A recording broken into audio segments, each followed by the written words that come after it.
크리스마스의 위로라는 제목으로 말씀을 전하도록 하겠습니다. 먼저 제가 마음이 따뜻해지는 시 한 편을 읽어드릴게요. 세상과 다른 눈으로 나를 사랑하는, 세상과 다른 마음으로 나를 사랑하는 그런 그대가 나는 정말 좋다. 나를 안아주려 하는 그대 그 품이 나를 잠재우고 나를 쉬게 한다. 위로하려 하지 않는 그대 모습이 나에게 큰 위로였다. 나와 걸어주려 하는 그대 모습이 나를 웃게 하고 나를 쉬게 한다.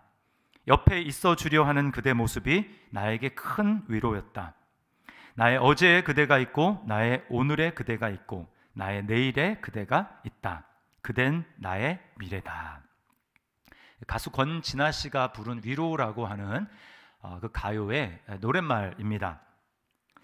나의 어제와 오늘 그리고 미래에도 함께 할 수 있는 누군가가 있다면 여러분 정말 위로를 받을 수 있겠죠. 저는 이 시대를 살아가는 저와 여러분에게 정말 이런 위로가 필요하다고 생각을 합니다. 지난달부터 이제 위드 코로나가 시작이 되어가지고 저를 비롯해서 많은 사람들이 이제 마음에 기대를 굉장히 가졌어요. 부푼 마음을 가지게 됐습니다. 이제 드디어 일상으로 좀 돌아가는 삶이 시작이 되나 보다. 이제 그 첫 발걸음이 뛰어지나 보다. 그렇게 생각을 했습니다. 그러나 한 달 보름여 만에 다시 원점으로 돌아왔습니다. 이제 어제부터 다시 강력한 거리 두기가 시행이 됐습니다. 국민 대다수가 백신 접종을 했지만 확진자와 위중증자가 빠르게 늘어나고 그리고 이제 돌아가시는 분들도 많이 생겼습니다. 방학이 얼마 남지 않았는데 자녀들은 이제 남은 기간 동안에 집에서 온라인으로 수업을 하고 또 방학을 맞아야 되게 됐어요. 그리고 이제 백신을 맞지 않은 사람들은 식당도 카페도 자유스럽게 드나들지 못하는, 이제까지 한 번도 코로나 시국에도 이런 적이 없었는데 경험해 보지 못한 그런 삶을 우리가 살게 됐습니다. 백신 접종자가 70%만 넘으면 집단 면역이 달성될 것이고 마스크를 벗을 수 있다, 그렇게 이야기를 했는데 오히려 지금 상황은 더 안 좋아졌습니다. 그러다 보니까 기대를 하다가 그 기대가 무너졌을 때 우리가 더 힘들잖아요. 그 마음이 더 힘든 것 같아요. 저도 이런 상황들을 좀 지켜보면서 한편으로는 굉장히 화가 났습니다. 분노가 났어요. 그리고 다른 한편으로는 또 낙심이 됐습니다. 기도가 절로 나오더라고요. 주님, 저 위로가 필요합니다. 주님의 위로가 저에게 필요하고, 저뿐만 아니라 우리 교회 성도들의 모든 가정에 또 한 분 한 분에게 하나님의 위로가 필요합니다. 일시적인 잠깐의 세상의 위로가 아니라 주님이 주시는 마음속에 깊은 만짐이 있는 그런 위로가 필요합니다 라고 하는 기도가 저절로 나왔어요. 저는 오늘 성탄절을 앞두고 우리 모두 오늘 말씀을 통해서 우리 각자를 위로하시는 주님의 깊은 위로를 경험할 수 있기를 주님의 이름으로 축원합니다. 오늘 이 본문은 우리가 참 잘 아는 말씀이에요. 예수님이 어떻게 태어나게 되셨는지 그 배경을 우리에게 말씀해 주고 있습니다. 저는 세 가지를 가지고 우리 모두가 주님의 위로의 음성을 듣기를 원해요. 첫 번째는 하나님이 정하신 시간표를 통한 위로입니다. 자, 1절 말씀을 우리 다시 한번 한 목소리로 읽겠습니다. 시작. 그때에 가이사 아구스토가 영을 내려 천하로 다 호적하라 하였으니. 여러분, 이 그때는 언제입니까? 두 가지인데, 하나는 가이사 아구스토, 아우구스투스라고 하는 이 가이사, 로마 황제죠. 황제가 로마 영에 있는 모든 백성들로 하여금 호적해라 라고 하는 이 호적 명령을 내린 그때고요. 또 이때는 언제였냐면 바로 예수 그리스도가 이 땅에 오신 때입니다. 이때 당시에 천하라고 할 수 있는 이 로마는 누가 다스리고 있었습니까? 오늘 본문에 보니까 아구스토, 아우구스투스입니다. 우리가 세계사에서 이름이 나오는 익숙한 인물로는 옥타비아누스가 바로 이 가이사 아우구스투스예요. 강력한 경쟁자 라이벌인 안토니우스를 이제 제압을 하고 초대 황제로 등극을 했는데, 이 원로원이 이제 이 옥타비아누스에게 아우구스투스라고 하는 이 칭호를 부여를 했습니다. 무슨 뜻이냐면 존귀한 자, 존엄한 자라고 하는 뜻이에요. 엄청난 초대 그 황제로서 막강한 그 권력을 가지고 로마 영을 다스렸습니다. 그래서 우리가 잘 알고 있는 팍스 로마나, 로마의 평화가 바로 이 아우구스투스 시대에 이루어진 평화입니다. 절대 권력을 가지고 그렇게 했어요. 그리고 이 옥타비아누스는 자신을 뭐라고 불렀냐면 도미누스 에트 데우스라고 했습니다. 이게 이제 라틴어인데 뭐냐면 주 하나님이란 뜻이에요. 주 하나님. 자신에 대해서 그렇게 칭했습니다.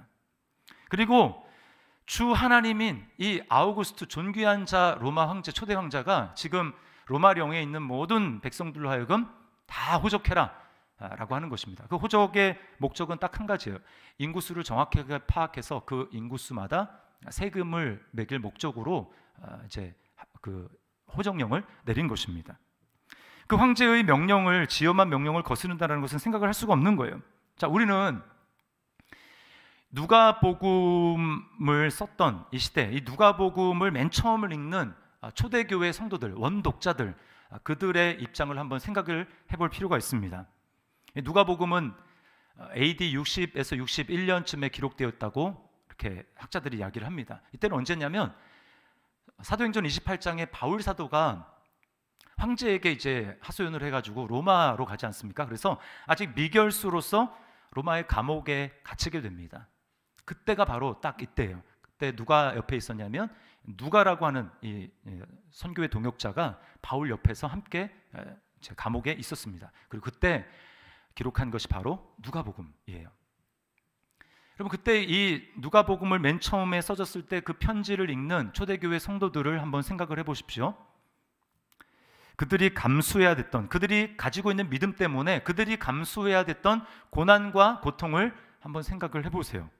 여러분, 그 당시에 많은, 대부분, 절대 다수죠. 로마 사람들은 공식적인 행사에 자기들이 믿는 로마의 신, 굉장히 많죠. 로마의 신에게 제사를, 제의를 드리고, 그리고 뭐라고 고백했냐면 황제, 그들이 지금 다스리고 있는 황제에 대해서 황제가 주 하나님이다 라고 공공연하게 고백했던 그 시대입니다.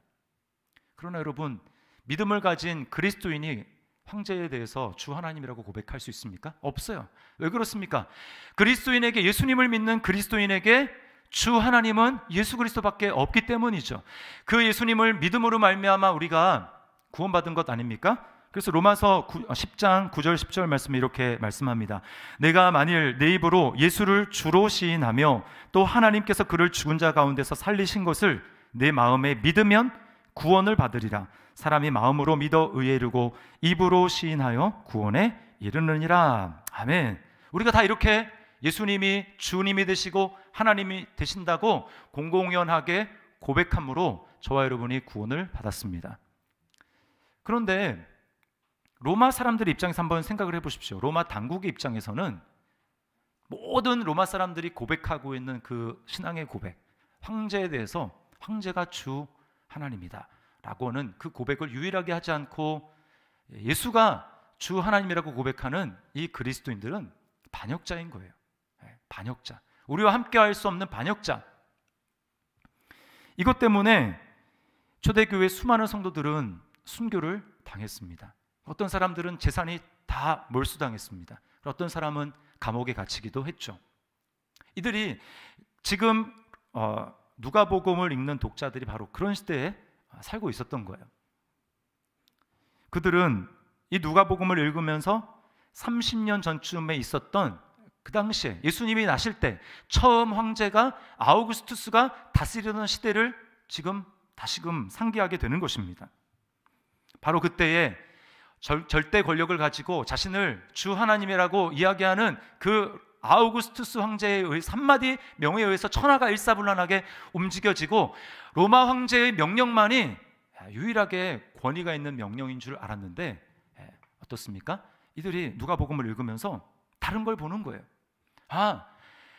눈에 보이지는 않지만 하나님께서 이 로마의 황제의 명령까지도 하나님의 뜻을 이루는데 도구로 사용하심으로 이 땅 가운데 가짜 주 하나님, 죽음을 두려워해서 100년도 안 되지만 100년이 지나면 죽고 썩어 없어지는 그런 가짜 주 하나님이 아니라 진짜 주님이시고 하나님이 되시는 예수 그리스도, 그분을 이 땅 가운데 보내주셨구나라고 하는 이 하나님의 다스리심의 섭리를 보게 되는 것입니다. 사람들은 황제의 명령만 중요하다고 생각했을지 몰라요. 그러나 하나님은 정말 기가 막힌 타이밍에 초대 황제가 다스리는 그때에 하나님은 아니다, 진짜 이 세상을 다스리고 진짜 이 세상을 통치하는 자는 황제가 아니라 인간 주 하나님이 아니라 하늘의 만왕의 왕이시고 모든 주인들의 주가 되시는 그리스도가 다스리신다는 것을 하나님이 태어나게 하심으로 알게 하셨던 것입니다. 그래서 이 로마 누가복음을 읽는 처음 독자들은 그걸 보면서 굉장한 마음의 용기와 위로를 받았을 거예요. 30년 전쯤에 인간 주 하나님이 세상을 다스리는 것 같았지만 주님이 다스렸구나. 주님이 이 땅 가운데 한치의 오차도 없이 갈라디아서 4장 4절에 보면 때가 참에 하나님께서 그 아들을 보내셨다라고 말씀하시는데, 하나님이 그때를 놓치지 아니하시고 바로 이때에 예수 그리스도를 이 땅에 보내주시고 세상의 황제와는 전혀 다른 방식으로 예수님이 나의 죄를 위해서 십자가에서 죽으시고 부활하심으로 말미암아, 그리고 나에게 성령을 보내심으로 말미암아 그분이야말로, 예수님이야말로 보이진 않지만 사람들이 인정하지는 않지만 이 세상을 정말 다스리시는 주 하나님이 되시는 것을 나로 하여금 믿게 하시고 지금까지 이 믿음을 지키도록 하나님이 나에게 역사하셨구나 라고 하는 이 사실 때문에 그들은 위로와 용기를 받았던 것입니다. 여러분, 이 땅은 황제가 아니라, 이 땅은 이런저런 힘 있는 자들의 시간표대로 움직이는 것이 아니라 이 땅을 지금도 한치의 오차도 없이 다스리고 계시는 하나님의 시간표대로 다스려지고 통치되는 것을 여러분 믿으시기를 바랍니다. 하나님이 이렇게 다스리고 계시는 거예요. 한치의 오차도 없이. 우리 작년 1월을 여러분 기억하시죠? 그때 우리 교회 무슨 일이 있었습니까? 기억이 안 나시나요? 작년 1월에 우리 교회가 리모델링을 했잖아요. 확장하고, 그래서 여러분들이 나오셔서 그때 코로나 터지기 바로 직전입니다. 쓸고 닦고 막 막 물건 나르고 그렇게 했었어요. 천장도 이렇게 다 텍스로 낮은 천장으로 막혀 있었잖아요. 그래서 어떤 분들은 교회 오면 왜 이렇게 좀 마음이 이렇게 답답한지 모르겠어요. 근데 그 마음이 답답한 게 뭐냐면 천장이 낮아서 그런 거예요. 그랬는데 우리가 재정을 투자해가지고, 적지 않은 재정을 투자해서 그때 천장도 다 트고 그리고 확장 공사를 했습니다. 확장 공사를 하고 그 다음 주에 코로나가 딱 터졌어요. 무슨 새 가지고 오는 거는 고사하고 우리 교회 성도들도 올 수가 없는 상황이었어요. 제가 여러분 티는 여러분에게 안 냈지만 얼마나 제가 마음속에 두렵고 떨렸는지 몰라요.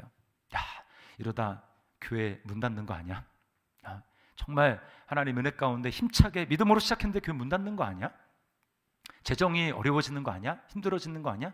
그렇게 생각했는데 여러분, 정말 하나님이, 제가 여러분에게 다 설명을 드릴 수 없지만 기가 막힌 하나님의 타이밍과 놀라운 방법으로 하나님이 그 모든 걸 다 이렇게 채워주시더라고요. 우리 운영위원 집사님들, 재정 이렇게 또 담당하신 분들은 알 거예요. 하나님은 얼마나 놀랍게 역사하시는지. 그리고 성도들 새 가족들은 거의 안 오셨지만, 만약 여러분 지금 마스크 쓰고 이거 텍스 있는 친 상태에서 예배 드린다고 한번 생각을 해보세요. 얼마나 답답하겠습니까? 그나마 이렇게 천장 높여서 우리가 그나마 좀 쾌적한 상태에서 예배를 드리는 거예요. 제가 그래서 생각했습니다. 야, 정말 하나님의 타이밍은 놀랍구나. 제가 그때 처음에는 막 천장 탁 텍스 뜯었더니 너무 심란했어요.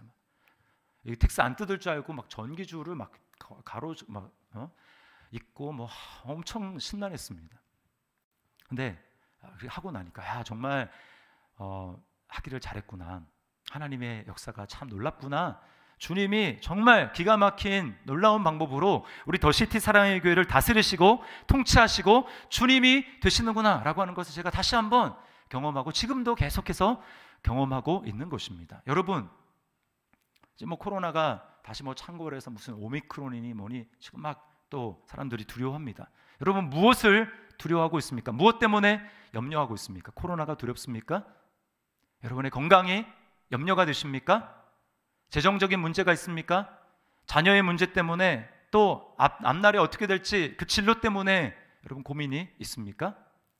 여러분, 하나님이 한치의 오차도 없이 주님이 기가 막힌 타이밍에 개입하시고 우리 삶을 주와 하나님이 되셔서 다스리고 계시는 것을 여러분 믿으시기를 바랍니다. 그러므로 여러분, 염려한다라는 것은 무슨 뜻이냐면 내가 지금 하나님의 위치에서 내가 하나님 노릇한다라는 거예요. 네. 그러므로 여러분, 하나님을 신뢰하시고 염려를 내려놓으십시오. 우리 옆에 분에게, 염려할 것 같은 우리 옆에 분에게 이렇게 한번 인사하도록 하겠습니다. 제발 하나님 노릇을 멈추십시오. 이렇게 옆에 있는 분에게 이야기를 해주시기 바랍니다. 제발 하나님 노릇을 멈추십시오. 두 번째는 뭐냐? 하나님이 정하신 장소를 통한 위로입니다. 하나님이 정하신 장소. 오늘 말씀해 보니까 예수님이 이 땅 가운데 태어나신 장소가 어디입니까? 유대 땅 베들레헴, 그리고 구유, 말 구유에 태어나셨어요. 마리아와 요셉은 모두 유다 지파 출신입니다. 그리고 요셉은 특별히 오늘 보니까 다윗의 자손이라고 하죠. 다윗의 자손이었기 때문에 호적을 하려면 그 고향으로 가야 되는 거예요. 그러니까 다윗의 고향인 베들레헴으로 요셉이 가는 것입니다. 요셉이 살던 곳은 갈릴리의, 북부의 갈릴리의 나사렛인데, 거기서 저쪽 남쪽에 있는 베들레헴, 유대 베들레헴까지는 거리로 한 130km 정도 됩니다. 130km. 그러니까 성인 남자가 걸어서 가더라도 한 5일 정도면 충분히 걸어갈 수 있는 그런 거리예요. 그리고 세대주만 호적을 하면 됐기 때문에 요셉 혼자만 그렇게 가면 됩니다. 그런데 오늘 본문에 보니까 요셉은 그 만삭인 이 마리아를 굳이 데리고 갑니다. 왜 그럴까요? 오늘 5절에 보니까 약혼한 마리아 이렇게 되어 있는데, 우리가 유대 결혼 문화를 알지 않습니까? 약혼이 있고 그 다음에 혼인이, 그 결혼식이 있어요. 약혼한 상태에서도 법적으로는 이미 부부관계로서 아무런 한자가 없습니다만, 그때 동거하는 것은 아닙니다. 동거는 신랑이 이제 자기 집으로 가가지고 신혼집을 만드는 거죠. 그 다음에 신혼집이 완성이 되면 그때 가서 신부를 자기 집으로 데려와서 혼인잔치를 하고 그때부터 동거가 이어지는 것입니다. 그러므로 지금 마리아와 요셉은 아직 약혼한 상태였기 때문에 마리아가 임신했다 또는 출산을 한다, 이것은 말이 될 수 없는 것입니다. 요셉이 혼자 떠났다가 마리아가 혼자 만삭인 상태에서 출산을 했다. 그럼 어떤 어려움과 위험이 마리아에게 닥칠지 이제 아무도 모르는 거예요. 그래서 130km나 되는 그 먼 거리를 임산부가 걷는다고 한번 생각을 해보십시오. 제 생각에는 아마 한 달은 훨씬 넘게 걸렸을 거예요. 걸음도 아마 천천히 걸었을 것이고요. 가다가 또 이렇게 힘들면 어때요? 좀 훨씬 많이 쉬어야 되죠. 근데 여기서도 저는 굉장히 놀라운 하나님의 섭리를 발견하게 됩니다. 여러분, 130km 정도 한 달 넘게 걷는 동안에 다른 데서 만약에 진통이 왔다면, 다른 데서 베들레헴이 아니라 10km만 올라가면 예루살렘이거든요.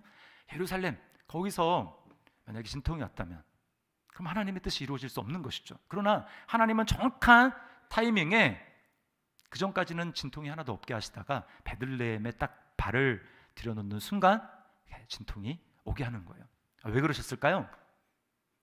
예수님에 대해서, 탄생에 대해서 예언한 하나님의 약속의 말씀을 하나님이 신실하게 이루시기 위해서 간섭하셨던 것입니다. 자, 미가서 5장 2절 말씀 우리 함께 읽어볼게요. 시작. 베들레헴 에브라다야, 너는 유다 족속 중에 작을지라도 이스라엘을 다스릴 자가 내게서 내게로 나올 것이라. 그의 근본은 상고에 영원에 있느니라. 예수님의 출생에 관해서 이미 미가 선지자를 통해서 예언하신 그 하나님의 예언을 하나님이 기가 막히게 이루시는 것이죠. 자, 그런데요, 여기에는 더 깊은 의미가 있습니다. 여러분, 이 베들레헴이라고 하는 그 지명이 무슨 뜻인지 혹시 아세요? 베들레헴? 한마디로 하면 이게 베이커리라는 뜻입니다. 그러니까 히브리어로 베들레헴은 베이트, 그 다음에 레헴이라는 말이 합쳐진 건데, 베이트는 하우스라는 뜻이에요. 집이라는 뜻이고요. 레헴은 빵이라는 뜻입니다. 그러니까 빵집, 베이커리죠, 베이커리. 자, 이거는요, 예수님이 다름 아닌 이 베들레헴 빵집인 말구에서 태어났던 것과 완전 정확하게 잘 맞아 떨어지는 거예요. 무슨 뜻입니까? 예수님은 짐승들의 빵, 짐승들의 먹잇감, 양식이 되기 위해서 이 땅에 오셨다는 것입니다. 여러분, 짐승이 누굽니까? 짐승이 바로 저와 여러분들이에요. 목사님, 인권을 무시하셔도 그렇지 무슨 우리를 가지고 짐승이라고 그렇게 하십니까? 제 말이 아니고 성경입니다. 성경은 하나님 인간을 만들었음에도 불구하고 자기 주인을 알지 못하는 그 이스라엘 백성들을 향해서 하나님은 소와 나귀의 비유를 하십니다. 그리고 하나님의 뜻을 알지 못하는 사람들을 향해서 성경은 바로 짐승이라고 이야기를 해요. 여러분, 아삽이라는 사람 있죠? 그 사람은 성전에서 찬양을 인도하는 사람이었습니다. 시편에 보면 아삽의 시가 나오지 여러 개가 있잖아요. 아삽이 어느 날 크게 시험에 들었습니다. 아니, 주변을 보니까 하나님 없이 그냥 자기 마음대로 사는 사람인데 잘 됩니다. 하는 일마다 잘 되고 잘 살아요. 근데 자기는 정말 하나님을 열심히 믿는다고 신앙생활을 하는데도 불구하고 하는 일이 잘 안 됩니다. 아픕니다. 건강에 어려움이 있습니다. 일이 꼬입니다. 그런 주변을 바라보다 보니까 마음이 어려워지는 거예요. 이렇게 내가 신앙생활을 열심히 하나님을 섬겨봤자 무슨 소용인가? 아무 소용없는 거 아닌가? 이런 마음의 회의감이 찾아오는 거예요. 여러분, 우리가 그럴 때가 있지 않습니까? 근데 이 아삽이 참 잘했던 것 하나가 뭐냐면 그 예배 자리를 놓치지 않는 거예요. 예배 자리에 갔는데 거기서 하나님이 놀라운 아삽에게 은혜를 주십니다. 그래서 아삽이 영안이 열려서 하나님 없이 사는 인생의 정말 끝이 어떤지를 알게 된 거야. 아, 지금 당장의 모습만 보고 부러워할 게 아니구나. 하나님 없이 살아가는 인생의 끝은 허무하구나, 허망하구나, 그리고 끔찍하구나 라고 하는 것을 그가 깨닫습니다. 그리고 나서 자신의 시험에 들었던 모습을 돌이키면서 하나님 앞에 이렇게 고백을 합니다. 내가 이같이 우매무지함으로 주 앞에 짐승이오나. 우리가 바로 이런 존재들이에요. 이것을 아시고 예수님이 바로 우리에게 빵집에 짐승들을 위한 진정한 빵이 되시기 위해서, 먹잇감이 되시기 위해서, 우리의 양식이 진정한 양식이 되기 위해서 우리에게 오셨다라는 것입니다. 여러분, 세상의 왕으로는 이건 상상할 수가 없는 일이에요. 황제는 황궁에 가야 만날 수 있습니다. 왕을 만나려면 왕궁에 가야 합니다. 어떻게 왕이, 만왕의 왕이신 그분이 왕궁이 아니라 베들레헴의 그 말구유에 날 수 있다고 누가 상상이나 했겠습니까? 그래서 정말 몇천 년에 한번 나올까 말까 하는 그 별, 메시아의 별을 발견하고 바벨론의 점성술사 박사들이 동방에서 오지 않습니까? 와서 그들이 간 곳이 어디예요? 말구유로 갔습니까? 아닙니다. 헤롯이 있는 왕궁으로 가서 유대인의 왕으로 나신 이가 어디 계십니까? 우리가 그분을 찾아서 경배하려 왔습니다. 당연한 일입니다. 여러분, 이것이 바로 세상의 길이에요. 세상의 길은 자신을 높이는 길이고, 자신의 영향력을 확대하는 길이고, 자신의 힘을 키워서 다른 사람보다 경쟁에서 조금이라도 더 높은 위치를 선점해서 내가 그 위에 군림하려고 하는 것. 여러분, 이것이 바로 세상의 모든 사람들이 예외 없이 가는 길입니다. 그렇지 않습니까? 야구 선수들은 메이저 리그에서 뛰는 게 꿈입니다. 축구 선수들은요, 영국 프리미어 리그에서 뛰는 게 꿈이에요. 우리 중에 누가 다 영향력 있는 사람이 되고 싶지, 모든 사람이 그냥 다 저 사람 말은 그냥 무시해도 돼 라고 하는 그런 아웃사이더가 되기를 원하는 사람이 어디 있습니까? 배우들은 그렇기 때문에 다 헐리우드로, 유명해지면 헐리우드로 진출하려고 하는 거예요. 우리는 또 어떻습니까? 자녀를 둔 부모들, 지금은 동탄도 꽤 좋아졌죠, 교육적으로도. 근데 제가 처음에 여기 개척했을 때만 해도 동탄에 이렇게 학군이 별로 좋지 않았어요. 그러다 보니까 학부모들 마음에 항상 어떤 마음이 있냐면, 기회가 있으면 여길 떠야지. 여러분들 생각하지 마십시오. 동탄에서 하나님 나라를 우리가 이루어 가야 되는 것입니다. 그래서 좀 더 좋은 학군이 좋은 분당으로, 분당에 있는 사람 어떨까요? 좀 더 좋은 강남으로 진입해야지. 여러분, 이것이 다 세상이 나아가고 추구하는 길입니다. 프리미어 리그의 최정상 선수가 여러분 자발적으로 조기 축구의 선수로 뛴다. 이게 말이 됩니까? 상상을 할 수 없는 일이잖아요. 근데 지금 그런 일이 이루어지고 있는 거예요. 예수님은 지금 그 일을 하고 계신다라는 것입니다. 세상이 추구하는 방식을 통해서 우리가 경험하는 것은 무엇입니까? 아무리 그렇게 높이 올라가고 더 많은 영향력을 가지고 많은 것을 가져도 그것이 우리에게 진정한 빵이 될 수 없다라는 거예요. 진정한 양식, 우리 영혼을 만족시킬 수 있는 진정한 양식이 될 수 없다라는 것을 깨닫는 것입니다. 제가 한 열흘 전쯤에 우리 집에 대형 TV, 65인치 대형 TV가 들어왔어요. 목사님 목돈 생기셨나 보네요. 목돈이 있어서 그런 게 아니고요. 우리 친척이 이제 뭐 경품인가 그게 당첨이 돼가지고 받았는데 있으니까 필요 없다고 해서 이렇게 이제 저희 집에 오게 된 겁니다. 굉장히 좋은 친척을 뒀죠. 그래서 완전히 신세계가 열렸어요. 전에는 이제 20 몇 인치였거든요. 20 몇 인치. 그러니까 뭐 이렇게 벽에 등을 붙이고 이렇게 보면은 외국 영화 같은 경우는 자막이 잘 안 보일 때가 있어요. 그랬는데 65인치가 딱 오니까 완전히 정말 이래서 사람들이 좋은 TV를 사려고 하나 보다 생각이 들었습니다. 제 아들과 함께 축구 하이라이트, 손흥민 하이라이트를 그 유튜브로 딱 보는데 마치 제가 그 토트넘 스테디움 경기장에서 보는 것 같았어요.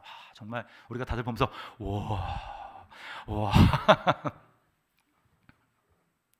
근데요, 지금 이제 열흘 지났거든요. 익숙해졌습니다. 더 이상 감동이 별로 없어요. TV만 그럴까요, 여러분? 여러분 다 경험해서 아시잖아요. 전에는 내가 아파트 화장실 하나밖에 없는 아파트 살았는데 이제는 화장실이 2개, 막 3개다. 잠깐이지 않습니까? 그게 세상이 막 그렇게 높아지려고 하고 그렇게 막 가지려고 하는 세상이 추구하는 빵이고 양식입니다. 절대로 만족이 안 되는 거예요. 그래서 예수님이 오신 것입니다. 이사야 선지자는 이렇게 외쳐요. 너희가 어찌하여 양식 아닌 것을 위하여 은을 달아주며 배부르게 하지 못할 것을 위하여 수고하느냐. 그래서 예수님이 오신 거예요. 너희 그거 가지고 안 된다. 그거 가지고는 백날 인생 전체를 이번에는 이것인가 이번에는 저것인가 다른 종류의 빵을 찾아서 전전하지만 결국 먹어보니 똑같아요. 그거 가지고 안 되고 너에게 정말 영혼의 배고픔을 채울 수 있는 진정한 양식이 필요하고 진정한 빵이 필요하다. 그게 바로 나야. 그 주님이 오신 것입니다. 베들레헴에 우리의 미련한 인생을 위해서 진정한 빵으로, 진정한 양식으로 주님이 오신 거예요. 그래서 여러분 그 오병이어 사건을 주님이 일으키시잖아요. 많은 사람들은 이분이야말로 이제 우리의 줄인 배를 채워줄 메시아가 되겠다라고 그렇게 쫓아왔는데 주님은 그들을 향해서 뭐라고 말씀합니까? 요한복음 6장 51절 말씀이에요. 잘 보세요. 나는 하늘에서 내려온 살아있는 떡이니 사람이 이 떡을 먹으면 영생하리라. 내가 줄 떡은 곧 세상의 생명을 위한 내 살이니라 하시니라. 주님이 그렇게 오신 것이고 주님이 그렇게 십자가를 지신 것입니다. 채찍에 십자가에 올라가시기 전에 채찍에 맞아 주님의 살점이 다 떨어져 나가시고 십자가 위에 오르셔서는 손과 발에 대못이 박히시고 옆구리에는 큰 창을 받으셔서 물과 피가 한꺼번에 다 쏟아지십니다. 그 주님이 바로 나를 위해서 십자가에 달리시고 고통받았다는 사실을 믿는 것이 바로 주님의 살과 피를 먹는 것이고, 그렇게 주님을 믿어서 주님의 살과 피를 먹은 사람은 다시는 그 영혼의 배고픔이 없는 참 만족을 경험하게 되는 것입니다. 저와 여러분이 이미 그것을 맛보았고 지금도 때때로 하나님께서 우리에게 그 천국의 맛을 보여주고 계세요. 제가 수주 전에 일본에 저와 함께 신학교 공부했던 윤선호 선교사님 말씀을 드렸습니다. 그분이 폐암 말기 판정을 받으셔서 폐뿐만 아니라 폐 주변에 있는 장기들 다 암이 전이가 되고, 그리고는 뼈랑 이 근육까지 암이 다 퍼졌어요. 그런데 놀랍게 이제 폐 한쪽에 손톱만한 정도의 크기만 암이 있고 나머지는 다 사라지지 않았습니까? 이분이 뭐 그전에도 믿음이 있었지만 이런 그 사건을 통해 가지고 뭐 지금 살아있으나 또 뭐 몇십 년 후에 하나님이 불러가시나 그 경계가 없어진 거예요. 예수님이 계시니까 그분이 뭐라고 고백을 합니까? 부르시면 가면 되고 남겨주시면 여기서 하나님의 영광과 복음을 위해서 살면 되는 겁니다. 어떻게 이렇게 고백합니까? 이분이 세상의 빵이 아니라 진정한 영혼의 빵, 진정한 양식을 이분이 먹었기 때문에 이렇게 고백할 수 있는 것입니다. 여러분, 이 선교사님만 이런 은혜를 받았습니까? 저와 여러분도 예수님을 믿고 똑같은 영혼의 양식, 배고프지 않는 참된 빵을 먹는 그런 은혜를 받았다는 것을 여러분 믿으시기를 바랍니다. 우리에게 일어난 일이에요. 이것을 생각할 때 우리가 위로를 받는 것입니다. 나에게 이런 은혜가 있었지. 마지막 세 번째는 하나님의 방법을 통한 위로입니다. 구원을 향한 하나님의 방법. 그게 뭡니까? 오늘 예수님을 통해서 나타난 하나님의 방법은 거절과 거부예요. 왜 예수님이 구유에서 태어나실 수밖에 없습니까? 사람들이 거부했기 때문입니다. 6절 하반절을 보세요. 이는 여관에 있을 곳이 없음이로라. 정말 없었을까요? 아닙니다. 그들의 행색을 딱 보니까 저기서는 뭐 기대할 게 없으니까 사람들이 그냥 문전박대하는 거예요. 마리아와 요셉은 가난했습니다. 그래서 나중에 2장 끝에 보면 나오는데, 이들이 제사를 할 때 그 당시에 짐승 제사 부자인 사람들은 소, 그리고 뭐 염소, 양 이런 걸 바치죠. 그러나 정말 없는 사람들, 그것조차 없는 사람들은 뭘 바쳤냐면 집비둘기나 산비둘기 잡아가지고 그 비둘기를 바쳤어요. 근데 요셉과 마리아는 바로 비둘기를 하나님 앞에 바칠 정도로 가난했습니다. 그러니까 가난한 그들의 초라한 행색을 보고 사람들이 맞아주지 않는 거예요. 방 없습니다. 거부한 것이죠. 황제의 명령에는 두려워서 신속하게 움직이지만 정작 자신을 지은 창조주 앞에서는 인색하게, 알아보지도 못하고 인색하게 거부하는 것이 우리 인생들입니다. 그래서 주님은 복음서에서 뭐라고 얘기하셨죠? 여우도 굴이 있고 공중에 나는 새도 둥지가 있는데 인자는 머리 둘 곳이 없다. 아무도 주님과 같은 마음을 알아줄 사람이 없는 거예요. 주님과 같은 마음을 가진 사람이 없는 것입니다. 제자들도 마찬가지였어요. 3년을 주님이 그들에게 가르치셨고 함께 했지만 십자가를 지시러 예루살렘에서 이제 예루살렘을 향해서 가는 그 길조차도 제자들은 어땠습니까? 주님의 마음을 알지 못했습니다. 그들은 싸우고 있었어요. 왜 싸웠습니까? 이제 예수님이 예루살렘에 들어가면 왕이 되는 거 아니냐? 그러면 다른 사람이 아니라 누가 예수님의 가장 옆자리에 높은 자리를 차지할 것인가? 그것 때문에 막 서로 다투었습니다. 주님이 마음 두실 곳이 없는 것이죠. 이는 여관에 있을 곳이 없음이로라. 그리고 그 거부와 거절의 클라이막스 끝은 바로 십자가였어요. 십자가. 십자가에 달리신 주님은 모든 사람들로부터 외면받고 거절당하셨을 뿐만 아니라 이제까지 그 주님을 지지하고 사랑하신다고 말씀하셨던 하나님 아버지로부터도 거절과 거부를 당하셨습니다. 주님 그렇게 쓸쓸하게 외롭게 죽어가신 거예요. 저는 개인 성향상 굉장히 좀 소심하고, 우리 뭐 성도님들은 다 아시지만, 그래서 거절을 되게 힘들어합니다. 거절. 이렇게 부탁을 했는데 저 분이 거절하면 어떻게 하지? 그래서 아예 부탁을 안 하는 경우도 있어요. 근데 저의 이런 기질을 제 아들이 좀 닮았습니다. 그래서 정말 가슴이 아파요. 그러다 보니까 저는 다른 것도 뭐 다른 거지만 예수님이 정말 아무도 그 예수님을 환영하는 사람이 없이 십자가에서 아버지로부터도 거절당하셔서 죽으시는 그 예수님의 모습을 볼 때 정말 개인적으로 너무 가슴이 아픕니다. 그러나 기억하십시오. 주님이 하나님 아버지로부터 거절을 받으셨기 때문에 저와 여러분은 하나님으로부터 거절받지 않고 하나님 품에 영원히 안긴 자가 되었다는 사실을 여러분 믿으시기를 바랍니다. 예수님이 가장 가난한 자가 되셨기 때문에 우리는 더 이상 가난하지 않고 우리는 예수님 안에서 부유한 자가 되었음을 여러분 믿으시기를 바랍니다. 예수님이 하늘 보좌에서 구유까지 낮아지시고 구유에서 더 지옥을 상징하는 십자가까지, 저 깊은까지 가장 낮아지셨기 때문에 예수님을 믿는 저와 여러분들은 더 이상 죄의 구렁텅이 정말 그 밑바닥에서 있지 않고, 예수 믿는 저와 여러분을 향해서 에베소서는 뭐라고 말씀합니까? 우리는 그리스도와 함께 하늘에 앉힌 바가 되었다. 우리가 그런 존재가 되었다라는 것입니다. 여러분, 주님이 우리를 위해서 거부받으신 이것을 생각하게 될 때 우리에게 마음속에 위로가 되지 않습니까? 내가 그래서 주님의 위로를 받고 주님의 구원을 받은 자가 됐구나. 우리가 정말 그리스도의 위로를 받은 사람들이라면 여러분 우리가 어떻게 살아야 될까요? 세 가지를 다시 한번 기억하면 됩니다. 하나님이 내 삶을 정확하게 하나님의 계획대로 한치의 오차도 없이 내 시간표대로가 아니라 하나님의 시간표대로 다스리고 계심을 여러분 믿으시기를 바랍니다. 그러므로 염려하거나 두려워하지 마세요. 하나님을 의지하십시오.